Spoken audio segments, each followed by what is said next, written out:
Chillingham Castle at the stroke of midnight. Sir Humphrey Wakefield and his guests have been enjoying a lavish dinner in the new dining room.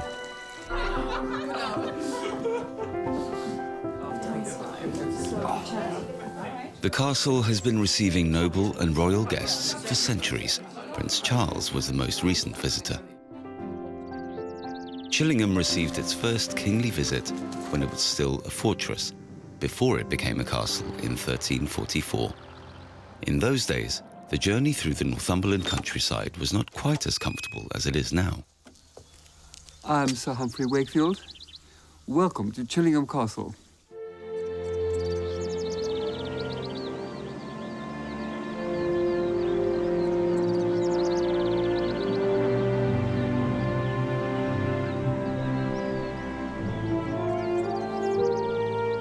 For centuries, the grounds on the estate were wild and rugged. Only recently can one enjoy a cultured walk in the garden. Northumberland has served as the stage for countless battles between the English and the Scottish. Borders and land control could be fleeting, with some areas passing through 12 different owners. Even Chillingham Castle has been witness to a fair amount of bloodshed.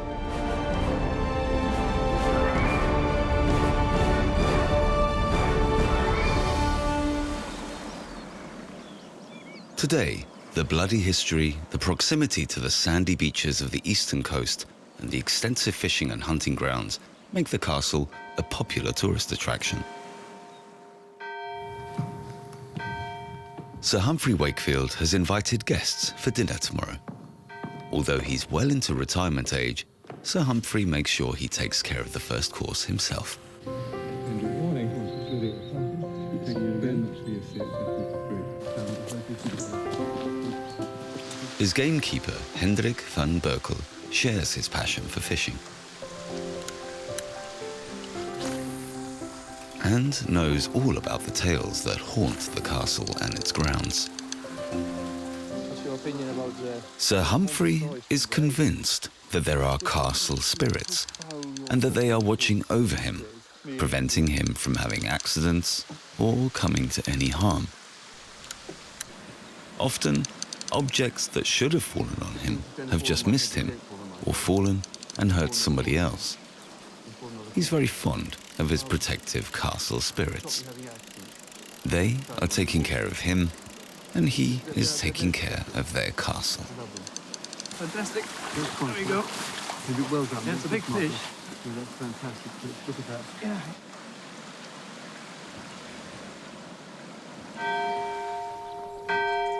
Breakfast time.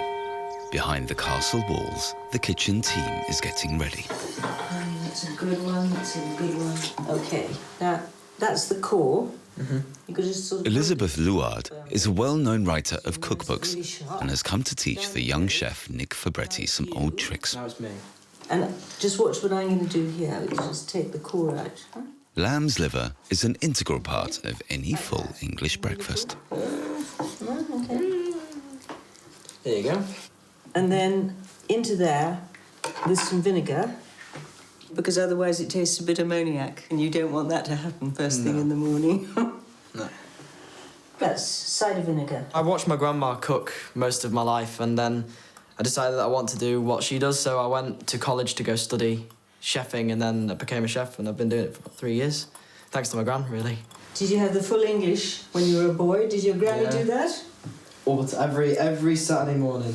Really? Every time I went to her house, yep, she had the whole, the sausages, the bacon, the eggs, the hash brown. She made it all herself. So she had a big pan full of bacon, and she just scraped the bottom of the pan with a spatula and get all the crispy bits from all the fat and stuff that dripped off, crisped up, and then she used to put it inside the sandwiches. It was the best sandwiches ever. The drive to the coast takes gamekeeper Hendrik along the Cheviot Hills and Wyn Sill.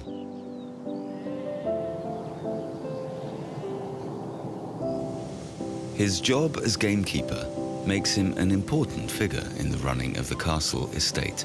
You always have to keep those 3 Gs in mind, because those 3 Gs, they know a lot of information from whatever the landlord or whatever they're working for. So it's like usually it's like the gamekeepers is one G, and you have the gilly, who looks after the fishing, and then there's the gardener. Those three people they can twist the Lord's ear. Yeah. The fishing village Craster enjoys the reputation of having the best smokeries in Northumberland. The rainbow trout caught this morning is in capable hands.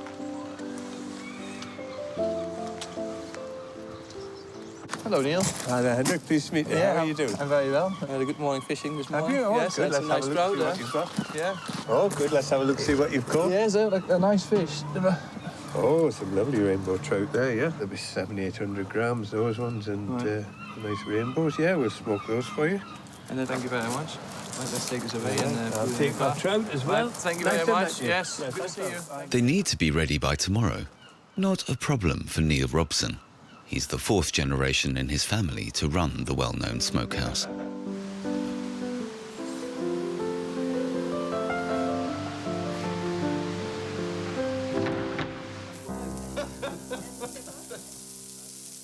The delicious smell of fried bacon and liver is wafting through the castle kitchen. Junior Chef Nick is using the wood-fired Aga as standard fixture in any English country home. In the meantime, the lord of the castle and his gamekeeper are enthusing about their morning's fishing. And how big is the one that got away? Oh, it was you. After breakfast, the dinner plans need to be discussed. It's the start of the hunting season, and Sir Humphrey wants all the ingredients to be as local as possible. This will require a little know-how from the gamekeeper, his food author friend Elizabeth, and Victoria Curry, his private secretary. His wife, Lady Catherine, is away in London. So what about dinner? Tell me what you've got. We've got trout, we've got fish, Okay. we've got any form of seafood we could have. We've got mushrooms in the fields. Field mushrooms. Field mushrooms, yes. Because they really like cowpats. They like carpet, yes. Yeah. So what have we got today? We got the trout today. So you've Yes, got this smoked morning. trout. What else? First thing, it's not smoke. Yeah, it's getting smoked. That's right. Partridges, they will be there tomorrow. We have a partridge shoot tomorrow. So we're going to have mushrooms here, mushroom ragu, that you reckon, and game chips. And we are going to serve it with cauliflower and carrots, plain carrots, a gravy, a bread sauce, and a rowan jelly. It's up to Hendrik to find out whether the rowan berries are ripe yet. With meat, with sort of birds and things like that, you're more sure. But anything that grows, I mean, it's completely impossible to know. With fungi particularly, you no idea what's going to be around. Gathering wild ingredients from nature is called foraging and is becoming more and more popular in the English countryside. Looking for some mushrooms and apples and round berries stuff. Of course, let's go. Right. Hendrik's talent is tracking. The gamekeeper could certainly hunt down tomorrow's dinner, but foraging for fruit and vegetables is not his strength. As far as his eyes can tell, the poisonous ragwort looks quite like rocket, the horseradish like hemlock, and the mushrooms another question altogether.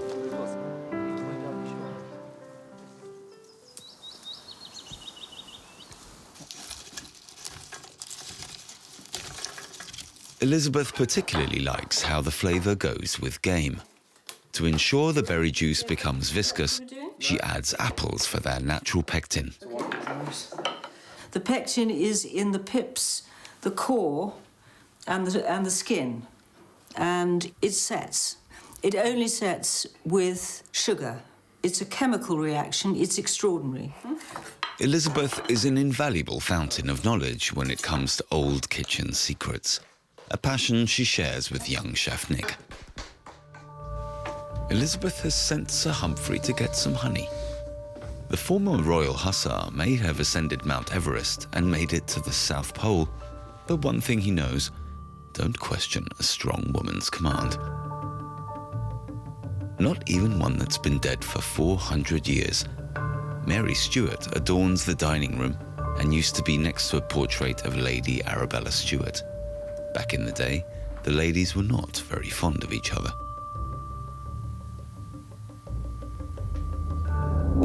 She kept falling off the wall. Eventually, I put her on the wall with a nail and big wire. Next morning, the wire was broken and the nail was on the ground. So I realised that either Mary Queen of Scots did not want her around, or else she didn't want to be in the same room as Mary Queen of Scots. So I feel there are ghosts out there, sort of gently picking me up and using me to build up their castle and get their family together. And when I die off, they'll all have a good laugh. Sir Humphrey thrives on such stories. He has already been immortalised in a book on England's great eccentrics, and the interior of Chillingham Castle is appropriately extravagant. It's no surprise that Sir Humphrey worked at Christie's for many years. But now he's on the hunt for his secretary, whom he hopes will be of help with the honey situation. I think you'd like some elderberries. Victoria's hobby is beekeeping, something that relaxes her after a day's work with the energetic Sir Humphrey. It'd be lovely to have the honey. Yep, if that'd be possible. Absolutely fine. That'd be wonderful. Yeah. And do you prefer a stronger or more floral honey? I think more floral. Floral, yeah. What about the flowers for the table decorations? Oh, yes. Should we just get a nice sort of autumny selection from the garden? Do you think that? I think maybe just have, like we normally have, that huge bowl of fruit in the middle. Okay. I think I think that looks better, really. Get that into here. Nick has been cooking the apple and rowanberry mixture, which now needs to be sieved through a cloth. Otherwise, yeah. Elizabeth knows how to make good use of Sir Humphrey's antiques in the kitchen. Okay, lift it right up. Okay, over it comes. Here we are. Tomorrow, the juice will need to be boiled with sugar and will turn into a thick jelly. Fantastic, isn't it? Magic. Elizabeth Luard is staying in the pink room. Tomorrow will be a long day, so she's getting an early night. The well-known chef is not too bothered by tales of the pink room being haunted.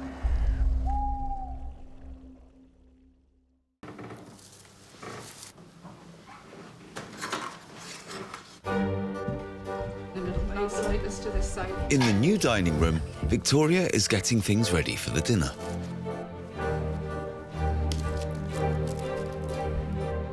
In the Middle Ages, women were not permitted to dine with the men, and it was only later that couples would sit together and share a plate and goblet.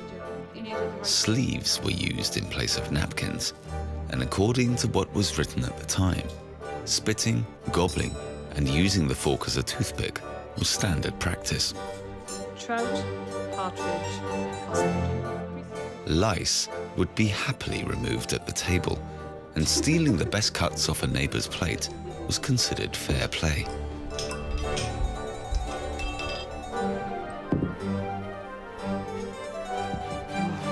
What do you think? Luckily, those times are over.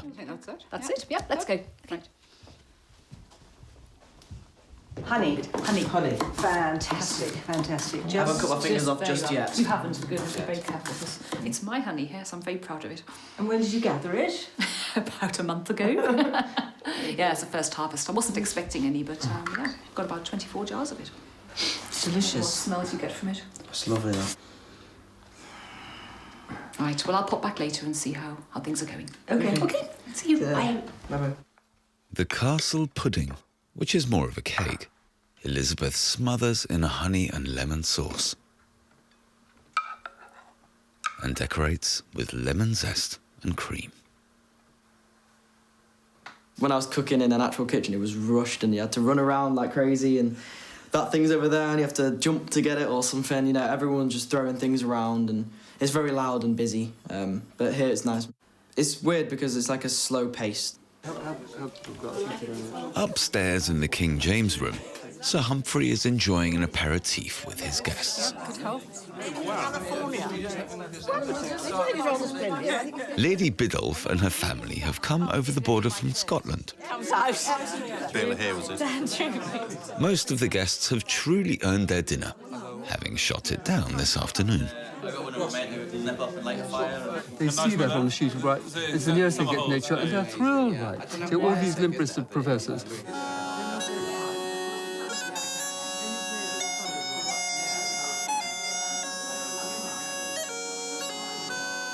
But first the starter, smoked rainbow trout with watercress salad and a sharp horseradish foam. The label on the red wine reads Wakefield, Sir Humphrey's surname, and comes from Australia. Some of his ancestors have long had businesses there and in New Zealand.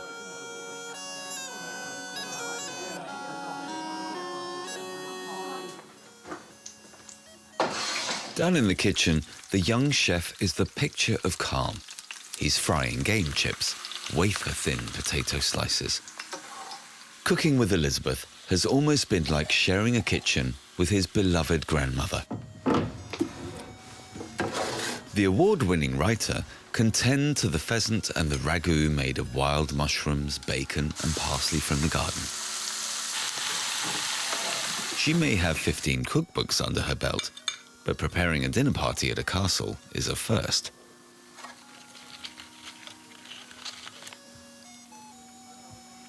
Please, everybody stop. Where the boots? The rowan berry jelly has the right consistency, and the pheasants have been roasted to perfection. A true castle feast. And the castle sort of comes to life when it's full of people. And after a big weekend, the castle suddenly feels rather sad when they've gone. The castle's crying. And no untoward or unwelcome guests are disrupting the dinner. It would seem that Sir Humphrey and his Chillingham spirits can both live in their castle in harmony. St. Emmeram in Regensburg is the largest lived-in castle in Germany, larger than Buckingham Palace, and the seat of one of the most important noble families in Europe. This is where Gloria von Thurn und Taxis will be receiving her guests to celebrate the performance of opera star Placido Domingo. Star chef Alfons Schubeck will be in charge of the late-night dinner after the concert.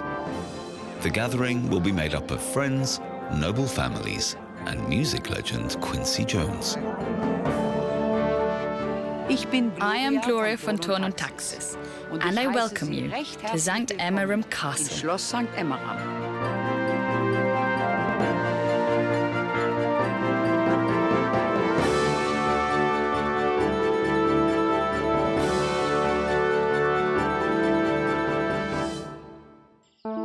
Regensburg lies by the river Danube in the heart of Bavaria. It's known for its historic old town, its culinary specialties, and St. Emmeram Castle. The living quarters alone at St. Emmeram stretch over 21,000 square meters. It was built in the Middle Ages as a Benedictine monastery and underwent several renovations in the 19th and 20th century when it became the home for the noble family. The castle has over 500 rooms, including a vast library and its own chapel. The grand state rooms are a nod to the vast fortune of the von Thurn and Taxis family, who came to their wealth and position in the 15th century by creating the modern postal service. Today, the family is worth an estimated €1 billion.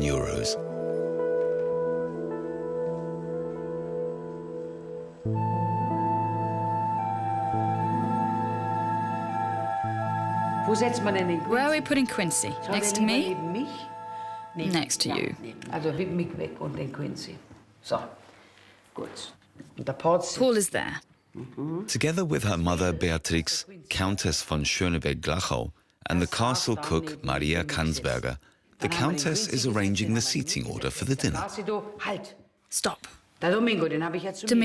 I've put him to me. So next to me, Quincy. And then we've got Maya. We need a great man for Maya. Isn't Henry coming? Yes, Henry. Next to Maya. They can sit there and speak Russian. We need 12 there. 11, 22, 11 on each side. That's right. Done. Of course, one has to make sure that the more notable guests do not sit at the end of the table. They know nowadays that it's protocol to sit the high-profile guests next to the lady of the house. The further away you are, the more you're in Siberia. That's a problem. Not everyone can sit next to the hostess. Some must go to Siberia. So we thought, if we have to put people in Siberia, it might as well be a group of people who won't notice they're in Siberia, because they have so much to talk about and will be grateful to talk in their mother tongue. So that's how we've done it.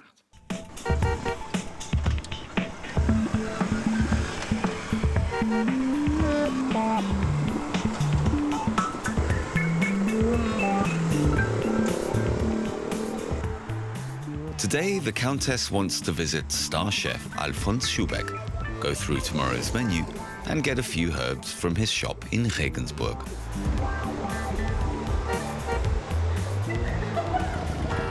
Good morning. Well, that's something. We should do that together, just the two of us. We'll do it at yours. In a circus tent, we'll perform. The Munich chef has been interested in herbs for many years. Their history, their effects, their healing qualities. His spice mixes are more than just a good business idea. It is his aim to combine the effects of individual herbs so they don't only taste good, but also stave off illnesses. Delicious. That's mainly cardamom and some cinnamon and allspice, nutmeg and vanilla. Cardamom is a spice that's very important for the stomach. It's good for heartburn. Is that for dessert? We're making iced coffee for the dessert. Oh, wonderful. It will be like a parfait, a small cappuccino, and we'll put that in, and on top of the cream we'll sprinkle some cardamom. When Gloria needs me, I'm there. That's how it is. I don't care where it is in the world. The cooking will happen anywhere, even if it's on the highest peak. I don't care. We'll find something, make a little campfire. That's how it works. I can't do anything about it.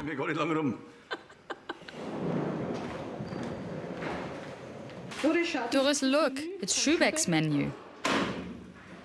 How interesting. Look, vanilla chili vegetables. Coffee spice, Arabic. People like spicy nowadays. Food needs a little kick. An interesting menu. I'm used to the Bavarian cuisine. More light cooking, but interesting. Hallo Maria. Hallo, grüß Gott. I've got the spices, but we've changed the menu. Really? We quite rightly decided it would be too late in the evening for meat. So we'll do truffle pasta. And in between, a little earlier in the evening, it would be great if you could make a small salad for Domingo with the goat's cheese and a little of that wonderful tomato paste that lady there makes. Great. Brilliant, we'll do it.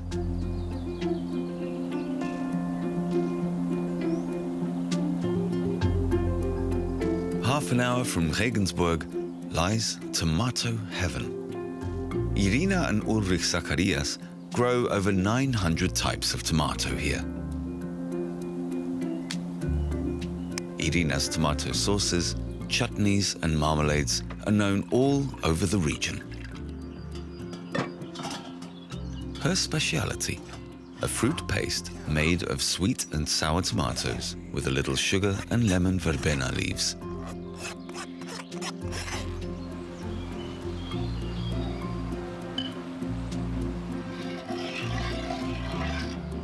Irina knows all about the history of the tomato and discovered that there was a time when only men were allowed to eat them. Man hielt Tomate für eine gefährliche Frucht. Sie würde bei weiblichen Geschlecht. The tomato was considered a dangerous fruit, that it would awaken forbidden passion in women. It was also called the love apple, and women were not allowed to awaken too much of their desire. Nowadays, we are, luckily. Heutzutage dürfen wir.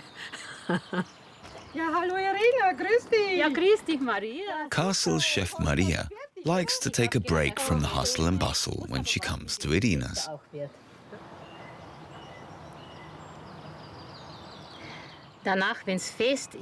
It's easier to portion when it's firmer, but now, when it's warm, it's good too. Lecker. Delicious. Lecker. Doch schön, ja. Gemüse. Die will auch was.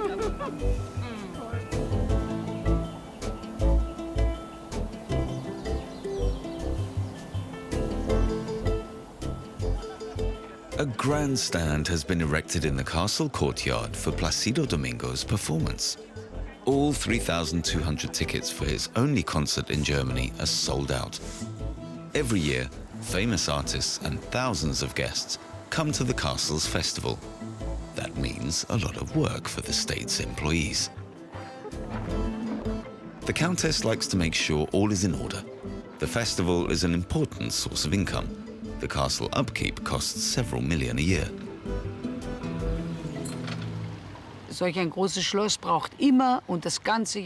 Such a large castle needs to be maintained throughout the year, on the inside and out.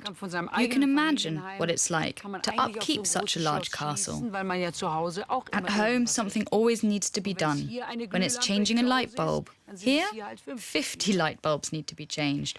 Such a large castle was not built for just one family, but it was a monastery and then the seat of the state's chief commissioner, and it was a large court. And today, the court, I'd say, it's our audience. Und heute würde ich sagen, ist der Hofstaat eben das Publikum. And it's a large audience that wants to walk along the paths and see the sights that are usually closed off. In the castle itself, only the invited dinner parties shall dine. For the audience outside, there's catering.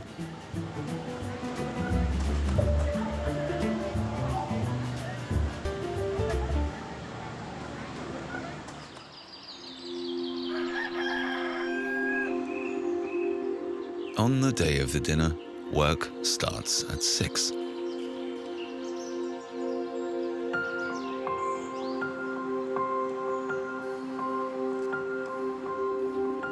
Ja, Matthias, du musst den ganzen nehmen. The Countess has said the table decoration is to be understated and elegant. Der Bug in der Mitte. The line in the middle. No, to me. Now we'll lock it on the side so it can't slip. It's usually classic white, Hutschenreuter porcelain, cut crystal, silver cutlery, completely normal. Well, not normal, but how it is. That one to you. Good. A little bit more.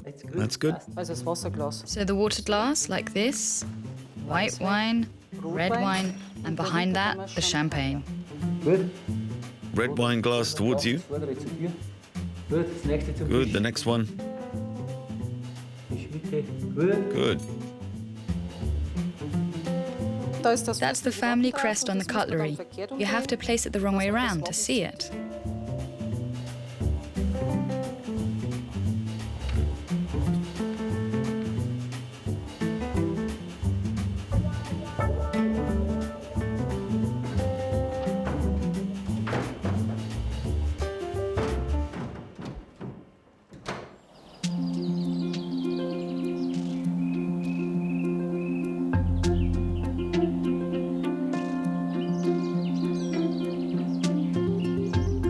In the castle kitchen, Maria Kansberger is making her popular bruschetta with goat's cheese and Irina's tomato paste.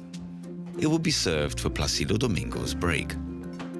Afterwards, she needs to prepare the kitchen for Alfonso and his team.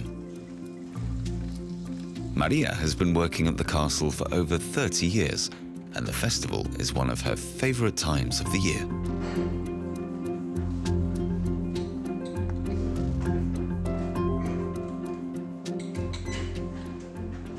I'm excited every day, and not just because of Placido Domingo, but there are other famous guests. It's interesting and nice. You get excited. The castle has had many illustrious guests. The Tourne und Taxis are related to many of the European royal houses. Kings, princes, and even Empress Sisi attended the plentiful festivals here.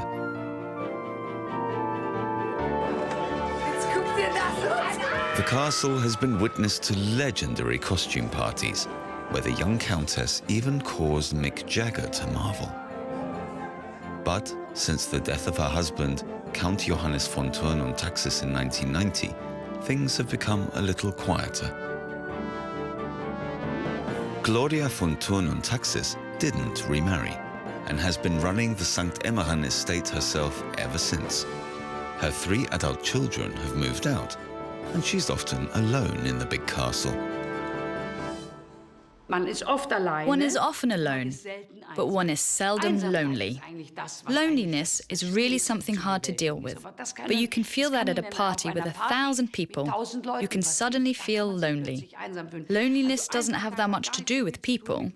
Of course, when one comes here in the winter, let's say it's January, February, it's dark, there's only one light on in the courtyard, then you can think, oh dear, and I've got to go in there alone. But I've gotten used to that too. I'm happy with what I have, and I don't long for something that I don't have. But her favourite times are when the castle is filled with life. And it's only natural for her to make sure herself that things go well during the festival, like ensuring everything is as it should be in Placido Domingo's dressing room. Placido Domingo is the grand doyen of classical singing. It's like receiving a president of a very important large country.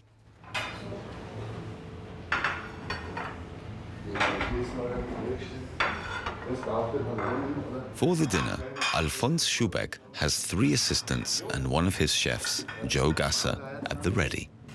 For tonight's menu, the spices are taking center stage.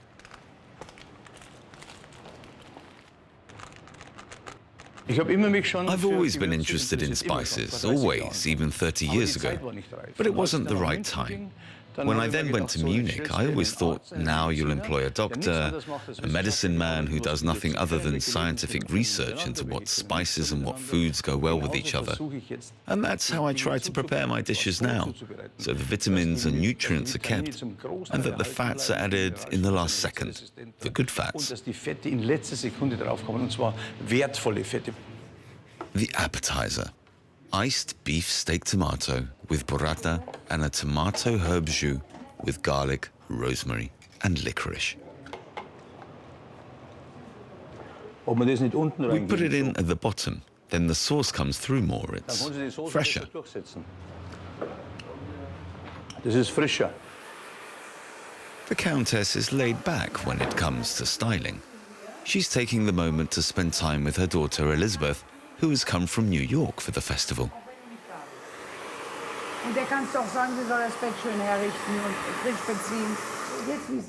Now it's good. It's got good volume. Just a comb through and I'm done. Hello, good evening. Quincy Jones met Gloria in the 80s at one of her wild party nights in New York. The two still like to celebrate together, even if there's something a little more serious on the program, like Placido Domingo.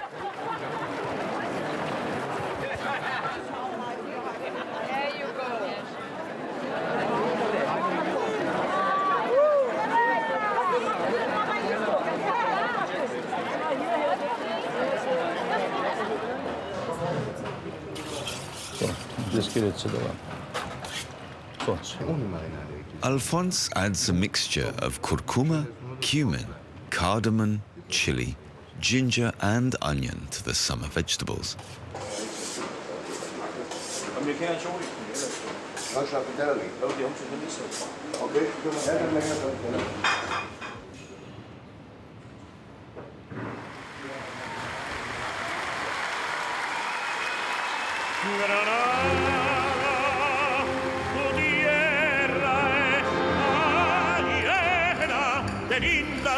mujeres de sangre y de sol.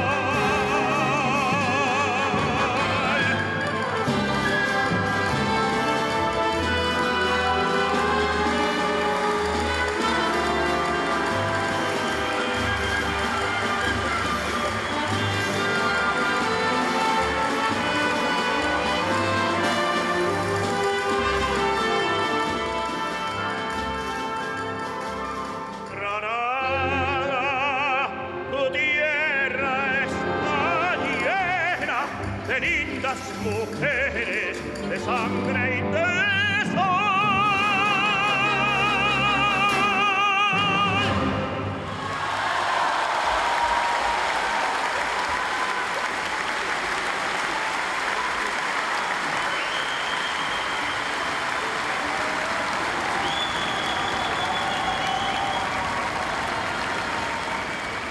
Zweiter Gang oder die dritte Gang sozusagen. The second course we serve two at the same time. Then we lay out new cutlery. Then we bring the main course. Evening. Hi, I want to help. Now you've already done enough for today. Was it good? Yes, it was great. Well, you can just try something. Maria, did you learn something? He played the guitar. It was great. Should we sing a bit? No, not today. Okay, then I'll sing you a song. Okay, that sounds good.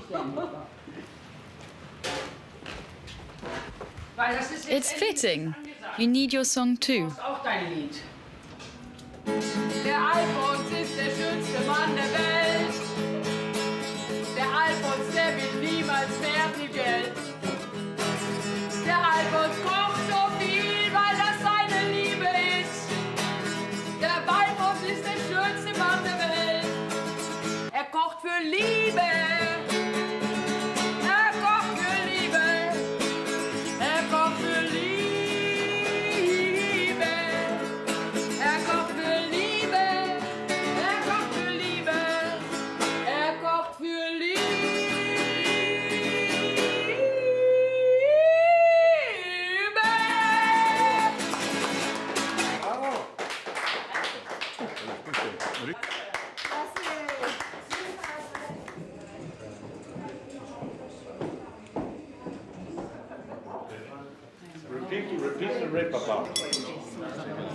My friends, let's welcome Plácido Domingo with a great toast. Elango to you. Elango. Salud, salud. Amor y pesetas. Due to the concert, it's a late dinner. By the time of the second course, it's already after midnight, but Alphonse and his team are completely focused.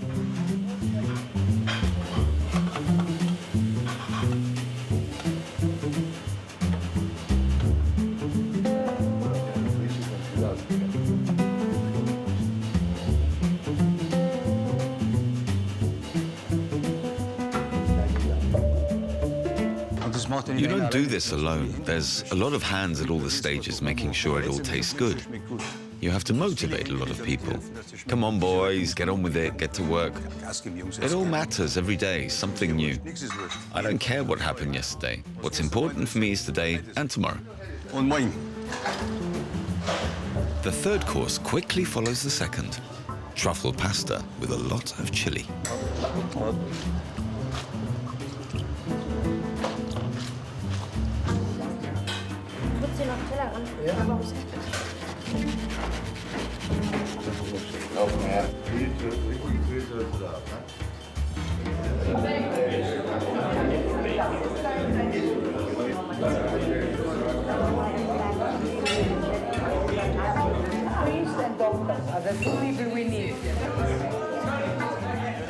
The guests have a healthy appetite, and it's time for dessert.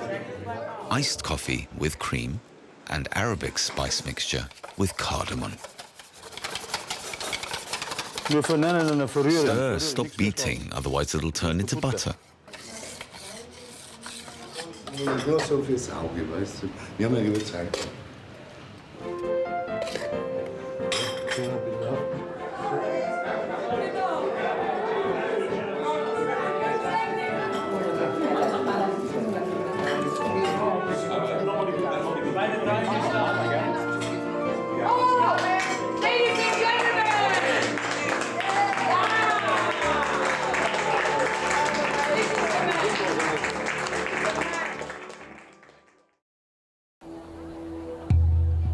In the city palace of Jaipur, the Maharaja's family is celebrating Holi, the festival of colors.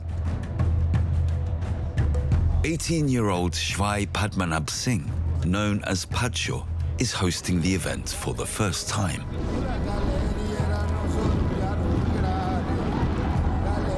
His chef wants to prepare Indian delicacies in such a way that guests from Europe will be sure to enjoy them too.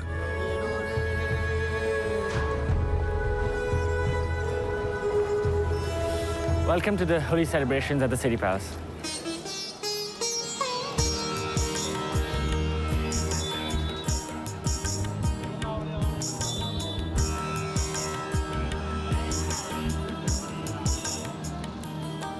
A family photo with grandmother. The Maharaja's father is a commoner. Royal blood only flows through his mother's side of the family. She is Princess Dia Kumari. You with Pacho, or... Pachow's grandfather and his Maharani Padmini Devi do not have a son, and only sons can inherit the title. Yes, that's perfect. Therefore, it's the grandson that ascends the throne after the death of the Maharaja. Even Pacho, when he was small, he was so shy, he won't meet anybody, he would just go and hide. But now, of course, it's a different... But when he was, you can click him. Thank you.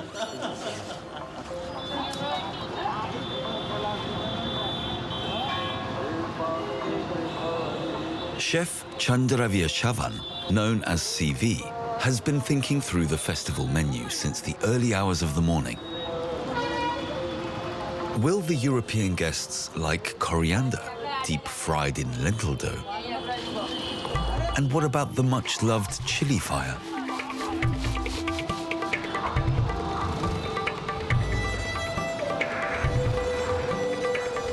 His restaurant is located in the middle of the Maharaja's city palace. If his little son wants to see his father so close to the Holi festival, he has to come and visit him at work.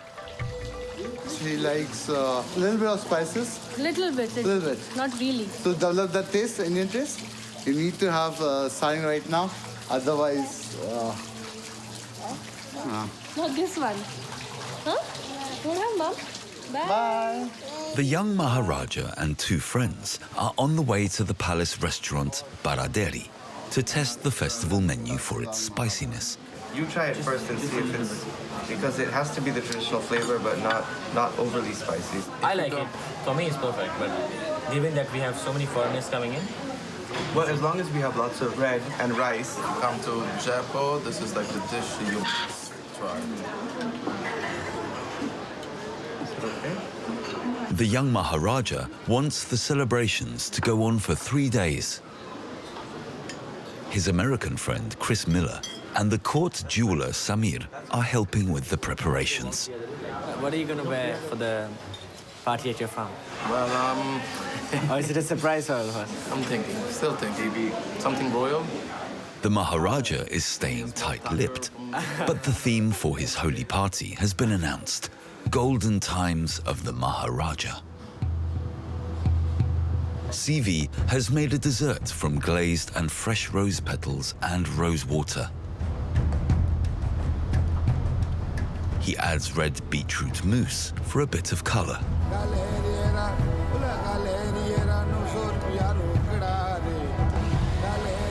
He then purees it with amul cream, a hard-to-whisk Indian cream.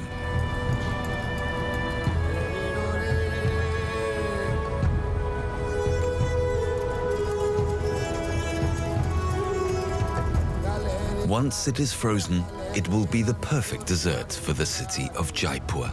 The metropolis is also known as the Pink City. Ooh, what is that? That looks amazing. I've kept this away from never. No. It's one of the favorite dishes here. Amazing. It was really amazing. Yeah. It's from candied rose petals. We should have a lot of this.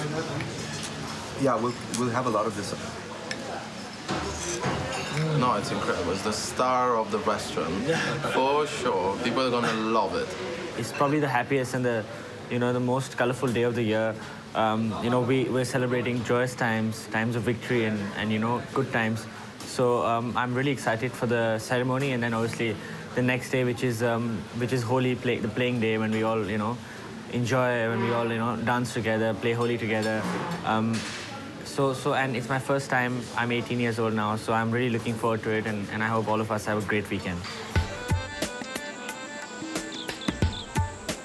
The Maharajas have no political power in India, but they guard the country's treasures.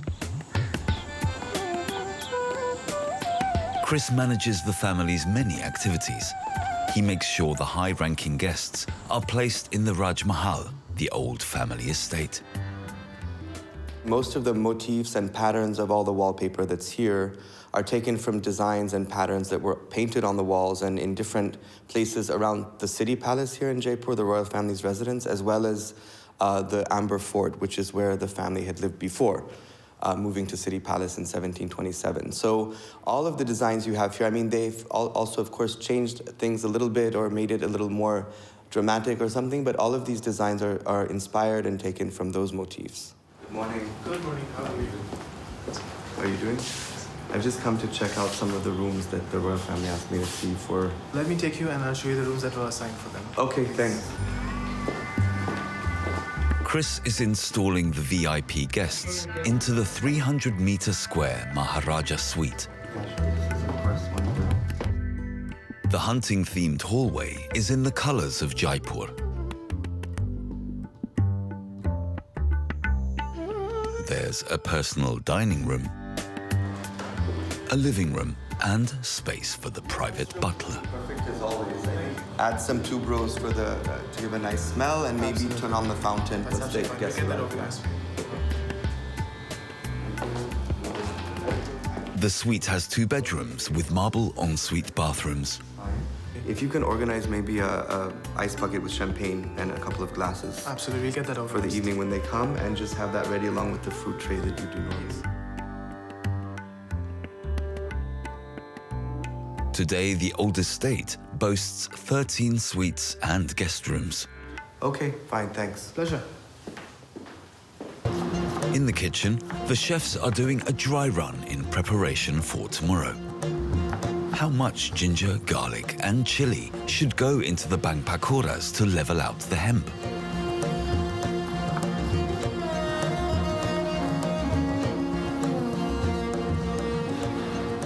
So what we are putting in bang pakora today?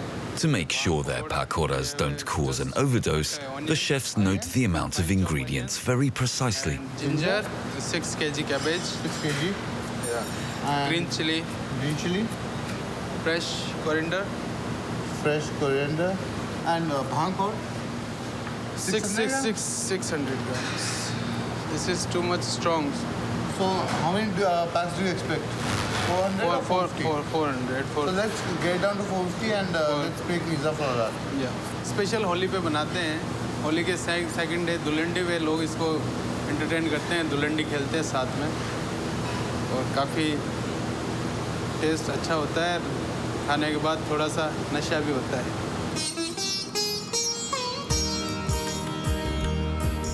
Chef Ranjit is a favorite of Padshaw's grandmother and has the role of preparing the pakoras for the Festival of Colors.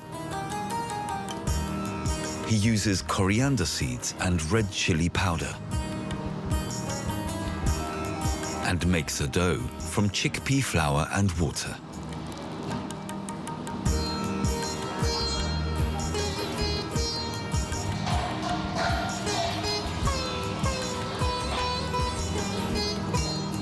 He deep fries the walnut-sized pouches in hot oil.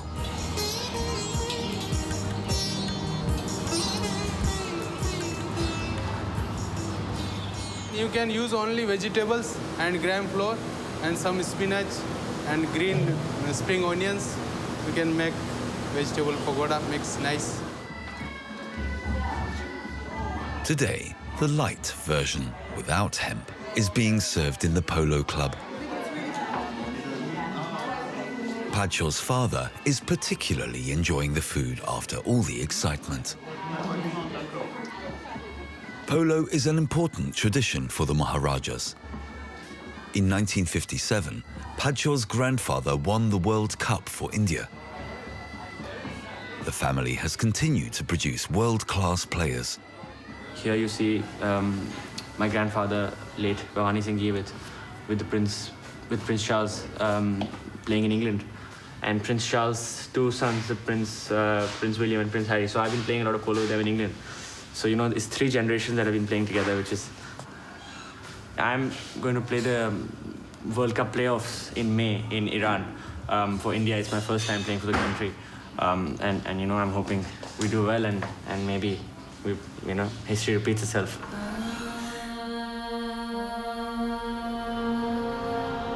The court jeweller, Samir Kazliwal, lives in Jaipur's Jewellery Street in a 170-year-old palace.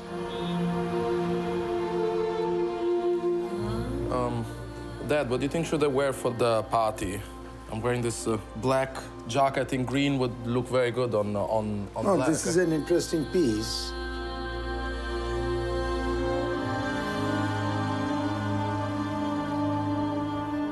Golden times of the Maharaja. Samir is still looking for the right pieces for the party's theme.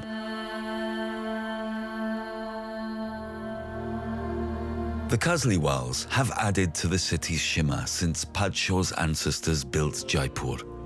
They are still one of the most exclusive jewelers in the world and have the appropriate clientele.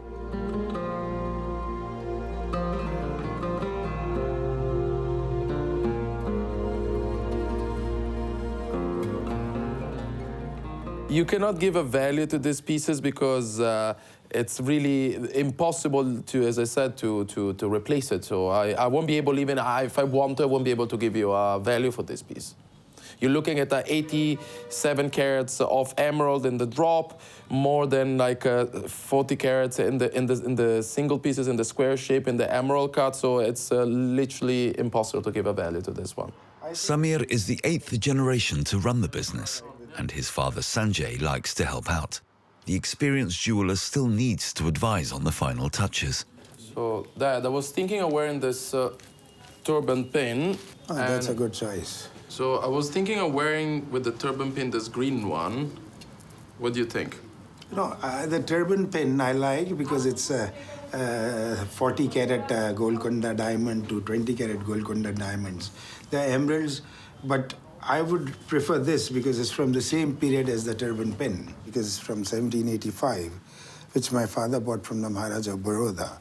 So you don't find old mine emeralds this size anymore, so I think this will be more spectacular. This is it. And these are all pearls from the Basra Gali. Okay, I think I made up my mind. I think this is what I'm going to wear tonight for the party. In India, unlike other countries, sometimes the king wore more jewelry than the queen. This was the whole idea behind it. And, you know, of course, we give to our friends, you know, Jampala's jewelry, so it was really, really fun to see them. You know, there was a tough competition between women and men. The exquisite pieces are already on show on the first evening of the great celebrations. The European guests feel like they're stepping back into colonial times.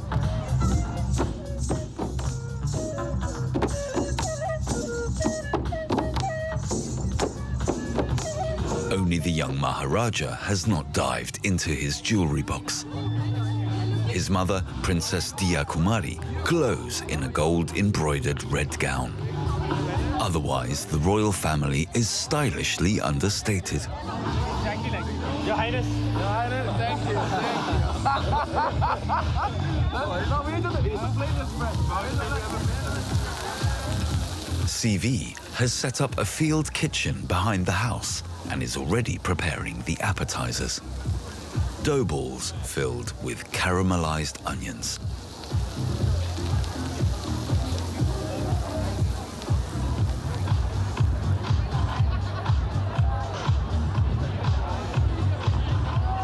He's still holding back on the spiciness of the dishes. He wants to ease the guests and their taste buds in gently.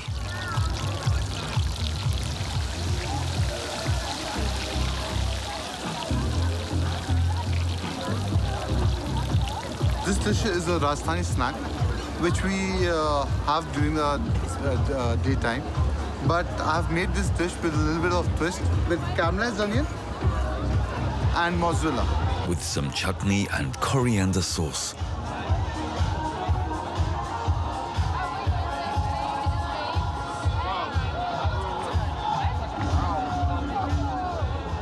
Padshaw has found his favorite food, lal mas, an age-old recipe from Rajasthan that the Maharajas used to eat during the hunt. My grandfather used to cook it himself really well, and I learned how to cook it as well. So it's, it's something that we save for like special occasions, and we serve, to international guests, and it's something really unique about Jaipur and Rajasthan. It's already early morning when Padshaw makes his way home. The city is preparing itself for the big party.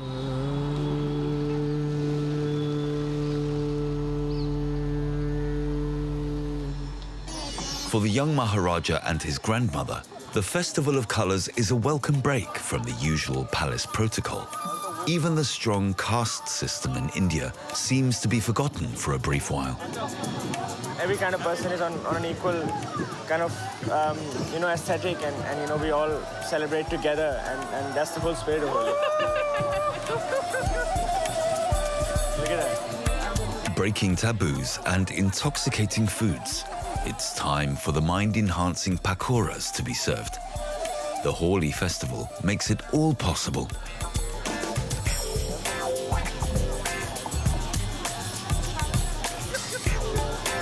The special food is bhang. It's an intoxicant, and that is very special of Holi.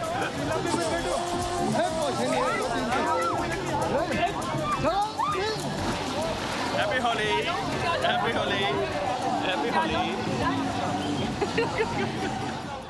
CV is preparing Padshaw's favorite dish, lal mas.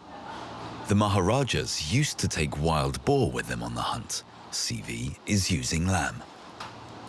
This time, he doesn't have to hold back on the flavor. At the main Holi festival, everything should be traditional. And that means ghee.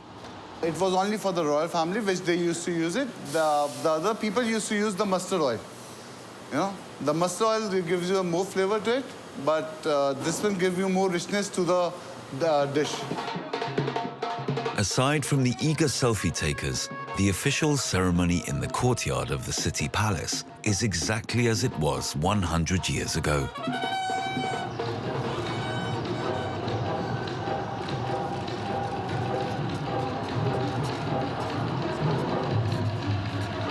I'm very proud about it, but at the same time, there's a lot of pressure, to carry myself in a certain kind of way.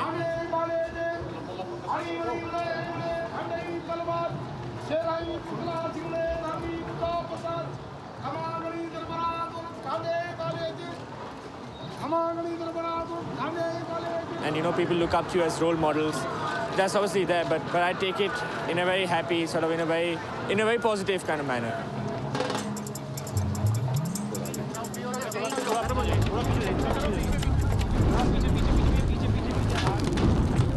The triumph of good over evil. This is the main message of the Holi. The fire symbolizes this victory, and everyone can take it home. It catches fire really quick, so you've got to get rid of it as soon as you can, but no, it wasn't frightening.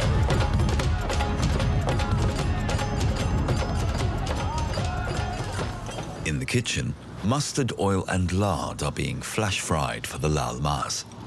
CV can already tell from the aroma when the spice combination is just right.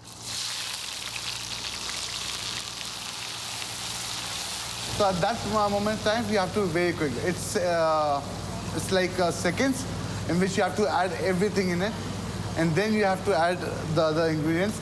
And before they burn, you have to add the onions so that it can bring the temperature of the oil and the clarified butter down, and it can get golden fried color. We can get a golden fried color to it.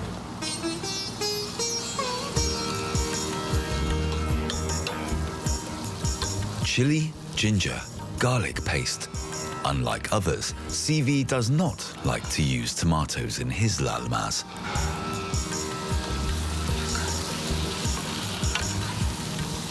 This time, he adds a little more chili powder. This evening, the high-powered guests are mainly coming from Rajasthan.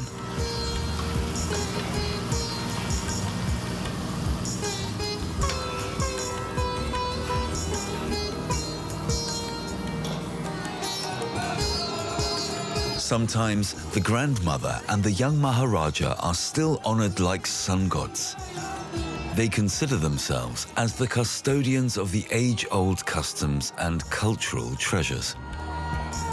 Doves have been known to emerge from decorated pots.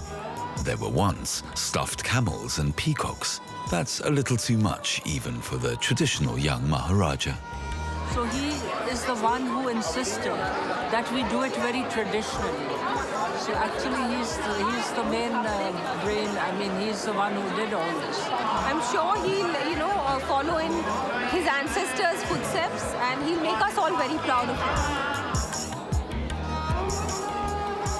The powerful families of Jaipur will continue to keep an eye on the young Maharaja. Thanks to his team and his family, his premiere has shown that he has mastered every pitfall of protocol.